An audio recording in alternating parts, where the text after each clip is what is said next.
Jeff Fillion. 3, 2, 1. Radio X. C'est notre dernière avant les vacances. Donc, on fait le tour d'un paquet de choses. On devait avoir un vendredi différent, mais on s'entend que la journée d'hier a été un peu spéciale pour tout le monde.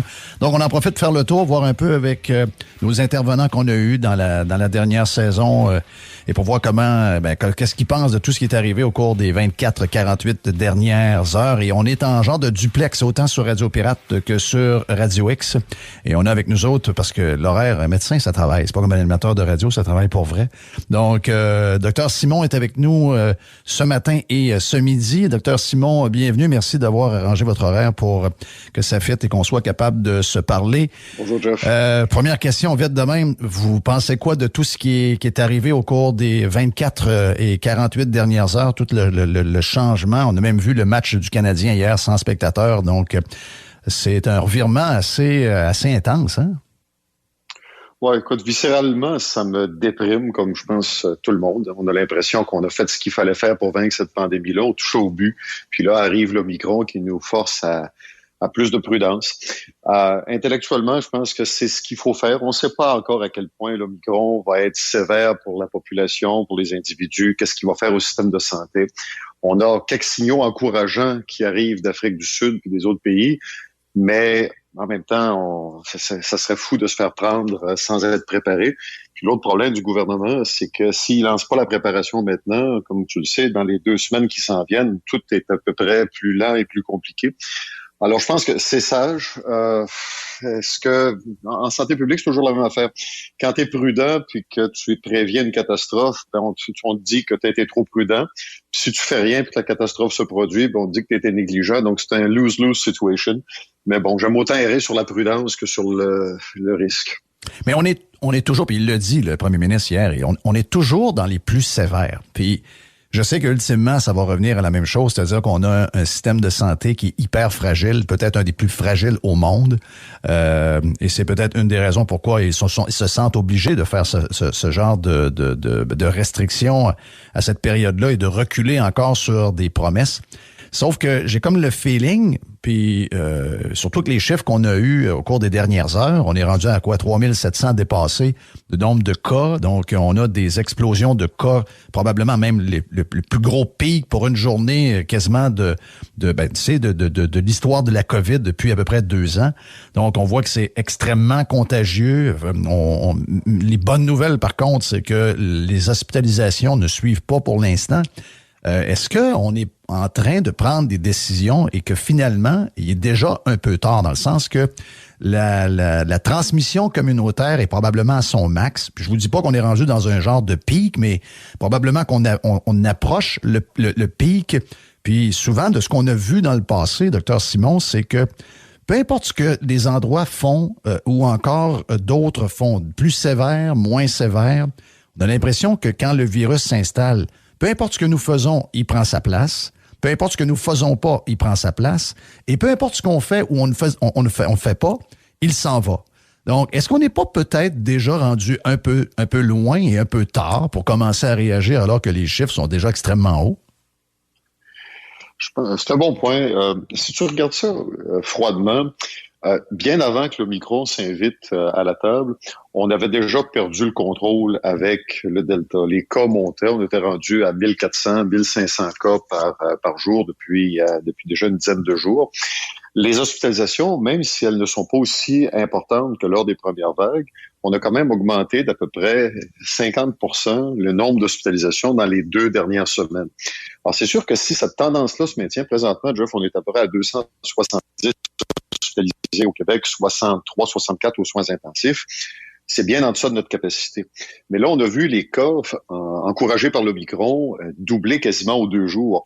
Est-ce que ça va se traduire par une augmentation fulgurante des hospitalisations? Tu as raison, le système de santé est fragile, mais en même temps, il n'y a aucun système de santé au monde qui peut prendre un doublement des hospitalisations aux 2-3 jours sans plier les genoux. Même les Américains écoute, il y a certains États où ils commencent déjà à dire à des citoyens en Floride, au Michigan, écoutez, faites-vous pas soigner dans ce county-ci, allez dans le county voisin parce qu'on est sur le bord de déborder. Alors, oui, on a une vulnérabilité au niveau du système de santé, mais l'ampleur de la pandémie fait que n'importe quel système aussi robuste soit-il va être fragilisé.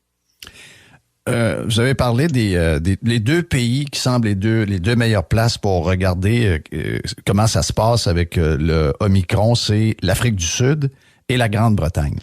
Si on regarde froidement les chiffres de l'Afrique du Sud, bon, l'Afrique du Sud a une particularité par rapport à nous, par rapport même à la Grande-Bretagne, même s'ils sont liés de façon naturelle par le genre de monde qui ont à voyager entre les deux pays pour des liens familiaux, d'affaires, etc.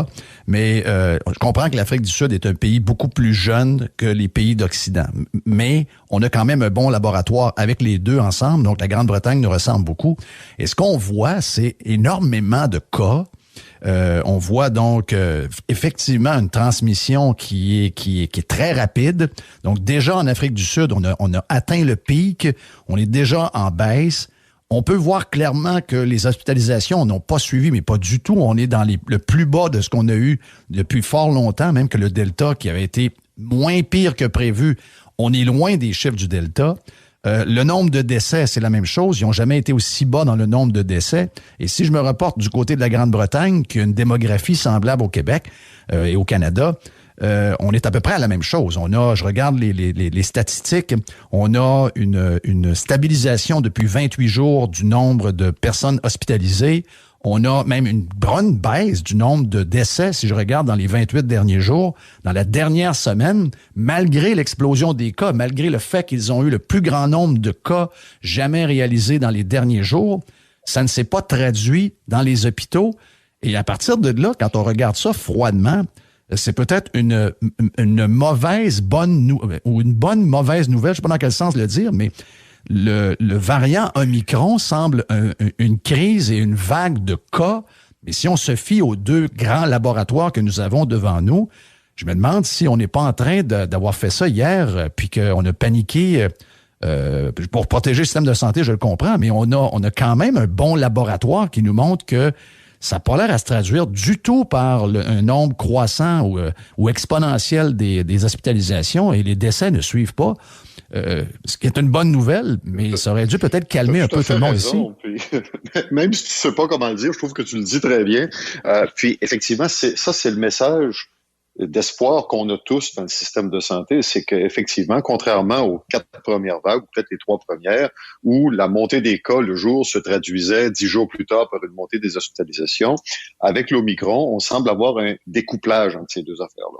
Bon, faut faire attention. Manifestement, tu l'as dit, l'Afrique du Sud puis le UK sont très distincts d'entre nous. L'Afrique du Sud, parce qu'il y avait pratiquement 20% de vaccinés et pas plus que ça. Donc, techniquement, ils sont même moins protégés face à l'Omicron que nous, on l'est, même si la couverture vaccinale n'est pas parfaite face à ce variant-là. Et au UK, il y avait relâché beaucoup les mesures de distanciation. Alors, on peut espérer, puis écoute, le meilleur scénario, là, puis je peux pas dire que c'est ça qui va se produire, puis on peut pas agir en fonction du meilleur scénario, c'est que l'Omicron éradique le Delta de la population d'ici la mi-janvier, début février, qui se présente sous une forme d'un rhume, peut-être une grippe chez les plus vulnérables ou les plus malades, mais qu'effectivement, il n'y ait pas de maladie trop sévère qui vous amène passer la salle d'urgence, disons, dans les hôpitaux. Mais déjà là, pour les salles d'urgence, ça va être quelque chose. Mais effectivement, j'ai comme l'impression que l'enjeu, cette fois-ci, ça sera pas tant les lits d'hôpitaux, je l'espère du moins, mais ça va être le personnel soignant, parce que tu comprends que le personnel est déjà manquant là comme ailleurs dans le réseau.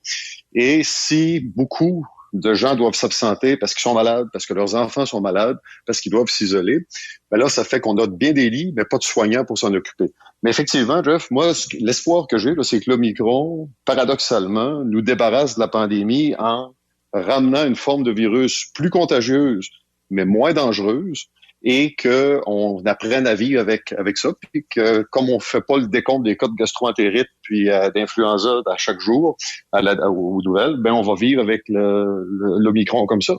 Mais écoute, ça c'est mon souhait le plus cher. Non, mais les gouvernements semblent sauf que les gouvernements semblent la fatigue et de l'écœurite. Oui, je comprends, puis on est tous écœurés, mais le gouvernement semble c'est la panique toujours en fonction des cas. Puis je comprends l'histoire du système de santé, puis j'ose espérer à un moment donné qu'on va arriver avec un plan pour essayer de redresser ça une fois pour toutes. puis on va rebâtir un système de santé plus moderne, puis plus efficace, puis si jamais il nous arrive un tremblement de terre ou une pandémie ou une guerre nucléaire, je sais pas qu'on sera prêt à avoir des malades à ce moment-là. C'est sûr qu'on a un gros problème entre les mains, mais voyons ça demain. Mais là, pour l'instant, on est quasiment, on est une des sociétés les plus vaccinées, donc probablement qu'on va éviter la forme de maladie plus grave, c'est-à-dire l'hospitalisation, le décès en fonction du pourcentage de gens vaccinés. Ça, on le sait que les vaccins, malgré qu'ils sont moins performants contre cette forme de forme de variant-là, on le sait qu'ils sont moins efficaces pour qu'on l'ait, mais en tout cas, ça se traduit pas par des hospitalisations, puis tant mieux. Donc ça, ce côté-là, il est réglé. Sauf que là, toute l'histoire toute la folie alentour, là, que ça a créé aussi, ça, un genre de division à travers la population entre les vaccinés, les non-vaccinés, ceux qui voulaient que les droits fondamentaux soient préservés. À quoi sert le passeport vaccinal à cette heure-ci si finalement on se ramasse avec des milliers de personnes, dont une grande majorité de gens vaccinés qui le donnent à d'autres personnes vaccinées? Heureusement, il semblerait que ce soit asymptomatique quasiment à 90-95% des cas. Bravo. Mais je veux dire, à quoi servent ces mesures-là finalement aujourd'hui, alors qu'il y avait des gens qui doutaient que ce genre de choses-là allait arriver? Et encore une fois, c'est arrivé. Donc, je suis un peu surpris de voir que on retourne un peu à l'hiver 2020-2021, mais en même temps, on garde des choses qui n'ont pas fonctionné clairement, parce que si ça avait fonctionné, on le saurait ce matin, là. Mais ça fonctionnait très bien avec le Delta parce que le vaccin était efficace et le passeport vaccinal. S'il n'y avait que le Delta en circulation, il n'y a aucune raison de s'inquiéter. Là, le problème, c'est que tu as un virus qui est encore un coronavirus puis qui est tellement muté que c'est quasiment, je dis pas une nouvelle maladie, mais presque. Et donc, là, ce qu'il faut faire, c'est revenir en arrière. Le temps, parce on regarde les laboratoires d'Afrique du Sud et du UK, mais on n'a pas encore assez de recul de quelques semaines, parce qu'on a 3 semaines avec l'Afrique du Sud, 1 semaine et demie avec la Grande-Bretagne. Tu comprends que les projections de l'INSPQ font passer du simple à 10 fois plus le potentiel de spread d'hospitalisation dans le réseau. Le gouvernement a le choix d'agir en fonction de la prévision la plus pessimiste ou de se camper en disant, écoute, on va passer à travers, ça va bien aller. Dans les deux cas, c'est une erreur. Mais l'erreur la plus facile à assumer, c'est d'avoir été trop prudent plutôt que de parader devant des gens qui me disent pourquoi il y a eu autant de désorganisation dans le système, pourquoi il y a eu du délestage, parce que vous n'ayez pas planifié la chose. Oui, mais ces chiffres-là, ils sont partout, là. Des chiffres comme ça, il y a 3 provinces plus peureuses que les autres au Canada. Il y a l'Ontario, il y a le Québec et il y a le Nouveau-Brunswick. Le Québec est à la tête de ces 3 provinces-là. Il y a d'autres provinces. Puis pourtant, je peux même aller jusqu'aux États-Unis. Il y a 50 États. Tout le monde a ces prévisions-là entre les mains. Je ne sais pas quelle est la quantité d'Omicron que nous avons sur le nombre de tests positifs qu'on a eu dans la dernière semaine. J'ose croire que c'est un mélange, mais je veux dire, tout le monde a ces prévisions-là. Puis dans les autres vagues, on a vu ces prévisions-là qui sont avérées finalement fausses.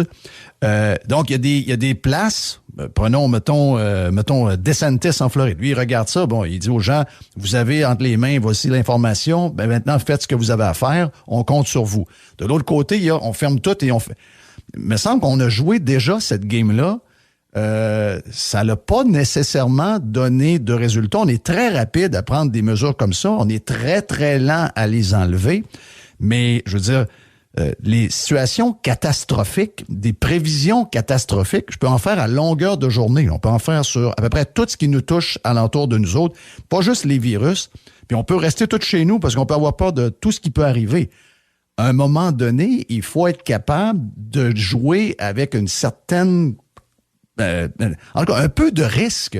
Là, on semble, tout de suite, on voit une prévision. Oui, mais je veux dire, cette prévision-là, à date, on nous l'avait fait l'hiver passé, on nous l'a fait lors de la 3e vague.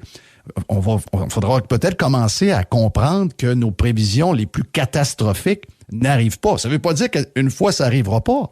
Mais je veux dire, on ne pourra pas backer de même et mettre nos vies de côté à chaque 4 mois parce qu'il y a quelqu'un à l'Institut national de la statistique qui va nous arriver avec le pire des scénarios.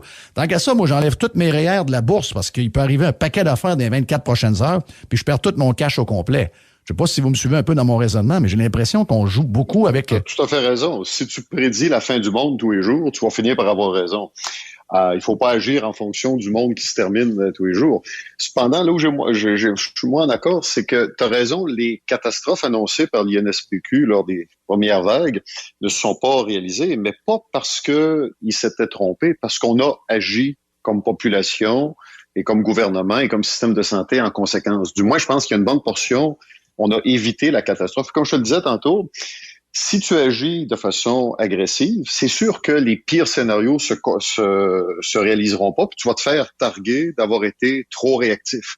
Par contre, si tu es en face d'un scénario comme celui que l'INSPQ a sorti avant-hier, puis que tu fais rien, ben tu es coupable comme gouvernement de pas avoir lancé un signal d'alarme. Ceci étant dit, je commence à être un peu allergique à l'idée de la population qui attend de son premier ministre ou de qui que ce soit d'autre une permission pour faire ce qu'il doit faire. Oui. Moi, Jeff, la façon dont je vois les fêtes cette année, là, on a tout un peu la gastro-entérite.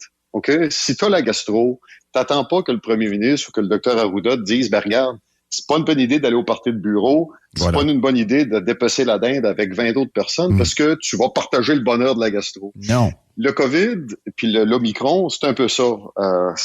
On est tous potentiellement porteurs. Plus on va se toucher, plus on va agrandir le lot de porteurs.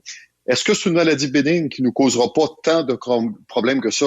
J'espère, puis tant mieux. Mais si on s'est trompé puis qu'elle est plus sévère parce que, je sais pas, il y a dans la population sud-africaine des traits génétiques qui font qu'ils sont moins sensibles au COVID, puis nous autres, on l'est plus, on ne le sait pas encore, ben on n'aura pas pris la chance. Mais je conviens que ça finit par être un discours un peu paternalisant. Puis, à un moment donné, chacun, puis c'est ça va être ça, apprendre à vivre avec le COVID. Chacun va devoir apprendre à vivre avec le COVID comme il vit avec la gastro. C'est juste qu'on n'a pas assez de recul pour le faire. Dernière question, Dr Simon, puis je vous laisse aller travailler. On s'est déjà jasé de ça, mais là, on dirait que c'est pire que pire. C'est-à-dire qu'on a des problèmes de personnel pour toutes sortes de raisons. L'employeur est sans doute mauvais que les gens s'en aillent demain. Il y a quelque chose qui fonctionne pas dans tout le système parce que on perd des employés, il y en a qui partent plus vite à la retraite que prévu, etc. Donc, quand la ministre McCann avait dit au début de la pandémie en mars 2020, on a 7000 lits à travers le Québec qui sont disponibles pour la COVID. Là, on a baissé ça avec chaque crise en raison de... On connaît la raison. De moins en moins de personnel, une crise de personnel dans le système terrible. Et tout ce qui est arrivé aussi avec est-ce qu'on garde des employés vaccinés, non vaccinés, etc. Donc, il y a eu beaucoup de brouhaha. Mais là, on est rendu avec une capacité à l'hôpital qui approche les 800 lits. Donc, au lieu d'être 7000 comme on nous vendait en mars 2020 pour nous rassurer, là, à chacune des vagues, ça diminue. Ça diminue. Je vais reprendre l'expression de mon chum Jerry. Il dit, on est assuré, mais on n'a pas on est assuré, mais on n'a pas d'assurance, finalement. Donc, si on tombe malade, si on est en attente d'une opération, d'un traitement quelconque ou n'importe quoi, on sait qu'en raison de ce qui se passe, c'est que probablement qu'on est sa liste d'attente 1 mois de plus, 2 mois de plus, 3 mois de plus. Qu'est-ce qui se passe avec notre santé en général pendant ce temps-là? Who knows? On sait pas trop. Mais le système s'écroule devant nos yeux. Moi, j'étais un peu surpris d'entendre très peu parler, puis je suis pas en train de parler du personnel, puis de vous, puis tout ça, mais des grands dirigeants, là, soit à partir du bureau du ministre de la Santé, avec tous les fonctionnaires qu'il y a là, les dirigeants de CIUS, puis qu'on n'a pas fait depuis 2 ans un genre de meeting pendant 3 jours ou 1 semaine enfermé dans un hôtel, puis on va sortir de là quand on aura regardé tous les systèmes à travers le monde qui sont les meilleurs, même s'il n'y en a pas de parfait. Puis regarde, nous, on a un des pires. On peut juste essayer de faire mieux parce que on peut pas être pire que ce qu'on a actuellement. Je suis vraiment surpris de comment on regarde live le système hospitalier s'écrouler devant nous. On est rendu maintenant à une capacité au Québec, avec 50 milliards de budget, de 800 lits COVID. Donc, ça a un lien direct avec les décisions qui ont été annoncées hier à la télévision, c'est sûr. Mais personne ne parle de le rebâtir, peut-être même de le démolir avant et de le rebâtir. Moi, je suis vraiment surpris de ça. Ben, écoute, d'abord, ces chiffres-là ont probablement été mal expliqués à tout le monde. Le 800 lits puis les 200 lits de soins intensifs, ce sont des cibles optimales pour ne pas avoir à faire de délestage. Les 7000 lits du réseau, les 700 lits de soins intensifs sont encore là. Puis si jamais on se retrouve dans une pandémie catastrophique, on va s'occuper de tout le monde. Puis donc, on n'est pas limité. C'est juste que le gouvernement s'est dit, fixons-nous comme objectif de ne pas dépasser plus que X pourcentage de notre capacité en étage régulier puis en soins intensifs pour pas avoir à faire retarder les traitements de cancer et autres choses. On s'entend que devant une contingence épouvantable avec un COVID sévère ou quoi que ce soit d'autre, ces lits-là vont être réaffectés. Ce que ça veut dire, par contre, c'est qu'il va y avoir des gens qui vont attendre pour leur chirurgie un peu plus longtemps. Puis ça, c'est quelque chose qu'on a considéré inacceptable dans les 2 premières vagues, avec les 130 000 personnes qui sont en attente d'une chirurgie. Puis pour ce qui est de la reconstruction du système, écoute, c'est une grosse affaire, mais moi, je peux te garantir que chaque semaine, plusieurs heures par semaine, je m'assois avec des gens dans mon domaine pour que justement on reconstruise le réseau en s'inspirant des meilleures pratiques un peu partout. Et il y a des gens, d'ailleurs, qui viennent voir comment est-ce qu'on a réagi à la pandémie parce qu'ils considèrent qu'on a superbement bien fait ça à l'intérieur de nos moyens. Alors, il y a de l'échange, il y a une communauté internationale qui s'est créée. Puis je pense que c'est un énorme bateau avec beaucoup d'inertie, mais il y a une volonté de faire mieux, puis on va s'y rendre avant la fin de ma carrière. Bon temps des fêtes. Ça achève d'ailleurs. Ben oui. Ah oui? Oui. Il y a de l'espoir. Ah oui, ça achève? Encore 10 ans peut-être. Bon, 10 ans. OK. Un petit 10 ans. Mais 10 ans, ça passe vite. J'avoue que ça passe très, très, très vite. Oui, ça passe très vite. Ouais. Hey, Dr. Simon, merci beaucoup de votre... C'est comme des années comme ça. Oui, oui, effectivement. Merci de votre disponibilité. C'est très apprécié. Puis, merci pour toutes les réponses que vous donnez. Merci, Jeff. Puis, écoute, malgré tout, de très joyeuses fêtes à toi, ton équipe, puis à tes auditeurs. Ça sera pas parfait, mais bon, ça va être des bons moments quand même. Puis je vous remercie de votre intérêt pour la question. Merci, Dr. Simon. À la prochaine. Salut.